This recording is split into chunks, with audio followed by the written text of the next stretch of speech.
Terima kasih sudah buka video ini. Tapi jangan lupa untuk subscribe, like, dan share untuk dukung terus channel ini. Semoga sehat dan sukses bersama. Capcus, tonton videonya. Halo, saya Denny dan selamat datang di channel Hobi Dagang.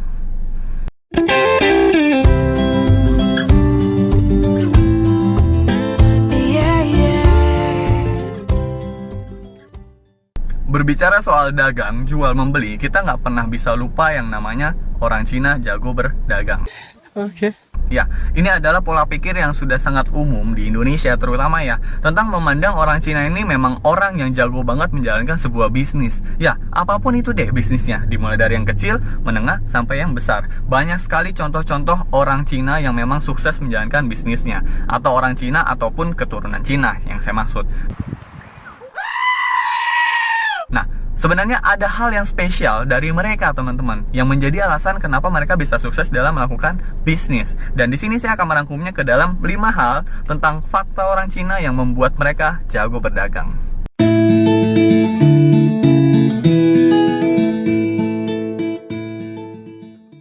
Mereka biasa berdagang dari kecil. Ya, maksudnya apa? Bukannya dituntut oleh orang tuanya untuk menjual produk dari kecil ya, atau menjual sesuatu dari kecil ya, bukan. No, God, please, no, no! Tapi lebih ke arah mereka membiasakan anak-anak kecil atau anaknya sendiri itu sudah masuk ke dunia dagang atau bisnis sedari kecil, berada di euforia, di toko, ataupun yang lainnya. Oke. Nah, pasti teman-teman pernah ngeliat deh, entah itu toko kecil, toko makanan, toko obat, toko menengah, toko besar. Jika pemiliknya orang Cina, teman-teman pasti bisa lihat ada beberapa anak itu tuh membantu pekerjaan bisnis orang tuanya. Ya, itu bukannya berarti buruk mempekerjakan anak kecil loh ya, tapi mereka memang sengaja. Karena apa? Yang pertama, mereka ingin membiasakan anaknya itu berada di situasi bisnis seperti ini. Terbiasa dengan euforia, bertemu customer, orang banyak, dan melakukan pelayanan dari kecil. Oke. Dan yang kedua, mereka melatih atau mengasah lah kemampuan menjual atau berdagang atau mindset berdagangnya si anak kecil ini tadi, sehingga mereka sudah terbiasa melakukan hal ini. Dan yang ketiga, yang paling penting, mereka membiasakan anak-anak untuk bisa menghargai uang. Wah. Karena mereka langsung menunjukkannya betapa sulitnya mencari uang, betapa sulitnya mengumpulkan pundi-pundi uang, dan mereka akan termindset untuk bisa lebih menghargai uang ke depannya. Dan ini sebenarnya masuk ke dalam kategori yang kedua.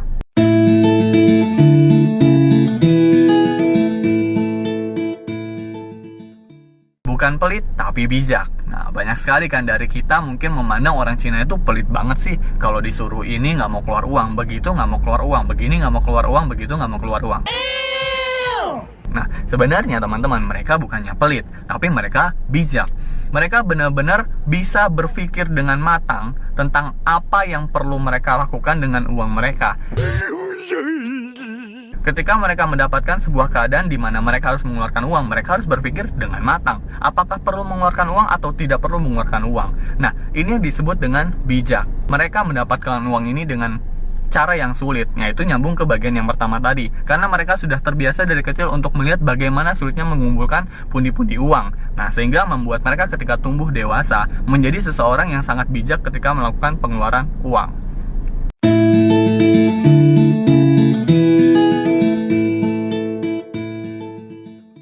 Biar untung sedikit, yang penting jangka panjang. Oke. Nah, ini adalah pola pikir yang sangat berbeda dari rata-rata orang berbisnis di Indonesia. Rata-rata, ketika kita mau memulai usaha, mindset terbesar kita adalah mendapatkan untung sebesar-besarnya. Nah, ini tidak ada di prinsip mereka, teman-teman. Mereka lebih prefer untuk mendapatkan untung sekecil-kecilnya, yang penting bisnis mereka berjangka panjang. Nice. Nah, seringkali kita dengar bahwa produk-produk dari Cina itu sangat murah ya. Nah, ketika mendapatkan harga yang murah, pola pikir kita langsung berubah, pasti produknya tidak berkualitas. Nah, sebetulnya tidak juga, teman-teman. Banyak produk-produk dari Cina memiliki kualitas yang bagus, tapi kenapa harganya bisa murah? Karena mereka memang membiasakan iklim kompetitif seperti itu. Mereka benar-benar ingin menyampaikan bahwa ini produk berkualitas dan kami berikan harga semurah mungkin untuk kamu. Supaya apa? Karena memang mereka tidak mau mendapatkan untung yang besar. Biarkan untung saya sedikit, tapi yang penting kamu puas dan kamu berkelanjutan berbisnis dengan saya. Kamu berkelanjutan untuk terus membeli produk saya, karena kamu rasa produk saya worth it.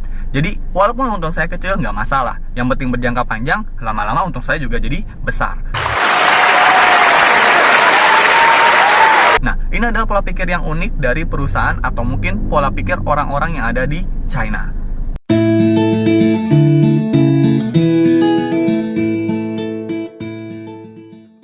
Berpikir jauh ke depan. Wah, mereka itu benar-benar takut sama ketidakpastian. Mereka akan menciptakan beberapa plan dari A sampai Z untuk benar-benar bisa make sure bisnis mereka ini berjalan dengan baik. Ketika mereka mungkin memprediksi ada beberapa masalah, mereka akan berusaha menyelesaikannya secepat mungkin, sedini mungkin, dengan beberapa cara yang mereka bisa lakukan, dan mereka sangat smart sekali ketika melakukan perencanaan.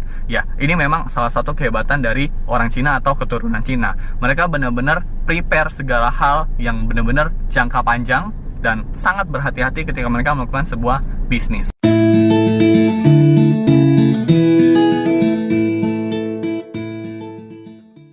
Tidak berhutang, teman-teman. Ya, sebenarnya ini lucu sih. Ketika menjalani sebuah bisnis, semua orang pasti berhutang, membutuhkan modal yang besar ketika menjalankan bisnis. Atau mungkin dalam beberapa keadaan tertentu mereka perlu berhutang untuk mereka terus bisa melakukan bisnisnya. Tapi orang di Cina atau keturunan Cina itu pantang berhutang. Kenapa? Karena mereka punya pola pikir ketika orang sudah masuk ke dunia hutang, mereka benar-benar menjadi sebuah pebisnis yang bisa dibilang tuh gagal.